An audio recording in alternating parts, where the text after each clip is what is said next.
तुमेव माताश्च पिता तुमेव बन्धुश्च सखा तुमेव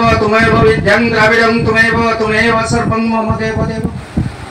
मंचासीन समस्त अतिथि एवं मंच सम्मुखें उपस्थित थिबा ज्ञानी गुणी विद्वान एवं ए ग्रामर अधिवासी माने समस्त को हृदय भरा प्रणाम। तेणु आज जो दुखद समय आम उपस्थित होती सार माने तो समस्ते बहुत बढ़िया कहले। तेणु कौन कहबी जेहेतु सी मोर शिक्षक भाई तेणु देखिला शेखिला कहबी ना अंगे लिभा कथा कहबी किसी भाभी पार नहीं। तथापि हाटे देश ने बणी कार पसरा मेलाई अपार जहा पदार्थ सरीगला जीवाकू गंठुली बांधिला। तेणु ये हूँ हाट हाटर संसार हाट सरीगला परे आउ बेपारी कौन कर गंठुली बांधिकी घर को जीव किंतु सी चलीगले दुख दे गले दरदी बंधु। तेणु सांगे आम मिशिछु बहुत मिशिछु संसार एक रंगमंच हेले आमे सब कलाकार अभिनयकार निपुण होइला मने पड़े बार बार। तेणु आज ही मुझे जानिली हरि सारंकर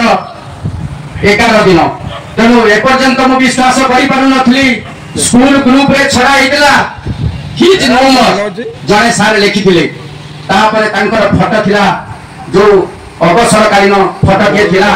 मु भाबिली सारे फूल ले लिखि दैछंती जानी पाने त कहां के लेख लेख मिस्टेक कर दैछंती। तेणु आज स्कूल गले मोर सहकर्मी बाबन सार को पचारिली बाबन सार हरि सारंकर कोन सतरे चली गले कहले आज तांको 11 दिन।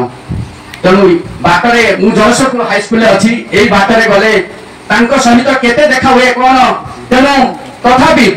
बहु स्मृतिचरण सभा जोग देइछि किंतु ये सभा होछि नियारा भात हांडी भात को चिपिले सबू भात को चिपिकी आम देखा ना भात होगला कि हेला ना गोटे भात को चिपिकी आम जानती। तथापि ये रुंडीबोध था ये आत्मीय स्वजन एवं आसी दूर दूरांतर आसी सहकर्मी भाई भाई मान देखिले मु जापारी सी आमर केते आपणार थिले केते निजर थिले व्यक्तित्व कथा मुझे कौन कहबी जे निज गुण करियान निज महकरे महियान। तेणु से भाई व्यक्तित्व कथा मुझे कौन कहबी तेणु मुझे वर्णना करें ना। तेणु मु कहले हूँ तो मन करा हो जापे। तेणु ये उपस्थित अच्छा समस्ते प्राय मर्मे हृदय भितर से गुणीचंद्र कथा को भावुए। तथा आज मरेगा छकरे स्कूल आसला बेले पंचायत हाईस्कूल शासन सारे हेड सारे नव सारे जे कि हरि सारे नव सारे मुझे हरि से डेपुटी आम खाता देखूँ नव सारे कहले आज 11 दिन रवि सारे जीवे ना मुझे गारे खाते कारण मुझे जानी नी से पर्यंत स्कूल आसी पचारि कन्फर्म है बाबन सार को कहले हरि सार कौन है आश्चर्य हो गली मुझे आप मन भर बहुत आकांक्षा खबर पाई न था अडकरा आसी था जदि मुझे आसी ये न पहुंची था मो जीवन स्वप्न अधूरा हो रही था जहाँकि से सार सहित मोर आत्मीयता कौन ताकू वर्णना करें ना भाषा। तथापि से सार गोटे छोटिया कविता लिखी मुझे शुणाऊँ। आज बाटर आईला बेले पद के भाभी भाभी आसु था तेणु से पद मन जो पड़े गाड़ी रखे एवं ताको लिखिदे तुम्हें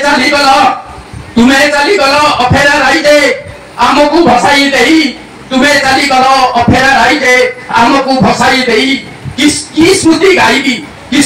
स्मृति गाइबी केउठु गाइबी बुद्धि बाट दिसु नाही कहीं प्रभु एमिति करिलो पुरी देलटी दारुण दुख कहीं प्रभु एमिति करिलो देलटी दारुण दुख बंधुक मोर अधा बयसरू नहीं गल तुम पाख बंधुक मोर अधा बयसरू नहीं गल तुम पाख 30 वर्ष बाट चली हाथ धरा धरी होई 30 वर्ष बाट चली हाथ धरा धरी होई साहित्य सृजन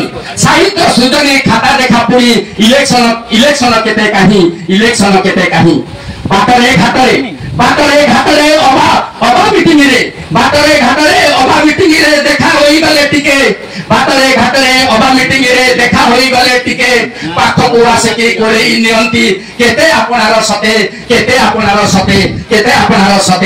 आउ थरे आसो ये धरा धाम को आउ थरे आसो मुई आउ थरे आस ए धरा धामको मिनती करुछि मुई असजणा जेते सदाई होए आम साथे साथी होई आउ थरे आस ए धरा धामको मिनती करुछि मुई असजणा जेते सदाई होए आम साथे साथी होई तेणु मो बबुआ कौन कहबी से सारंग विषय तथापि से सारंगर पुनः स्मृति उच्चारण करि पाइबे नहीं से एते आपन थिले जाके भाषा स्तब्ध हो जाए ताको पई भाषा को सुन शब्द मिलेना तेणु मोर वक्तव्य को मु एठी सांग करूछि सेही सारंगर आत्मार सद्गति हो सेही नटपट या कांच मलिया कला कानु कोटि कहबो जे नाथ ब्रह्मांड ठाकुर चिन्मय घन असर्ण शरण आनंद कंद पाद पद्म कोटि कोटि प्रणाम करूछि ताको आत्मार सद्गति हो सेठी से अपेक्षा करि थांतु आम जीवा बाटकू सेठी से अपेक्षा करि थांतु आम जीवा बाटकू जय जगन्नाथ परवर्ती अजय कुमार प्रथम शिक्षक को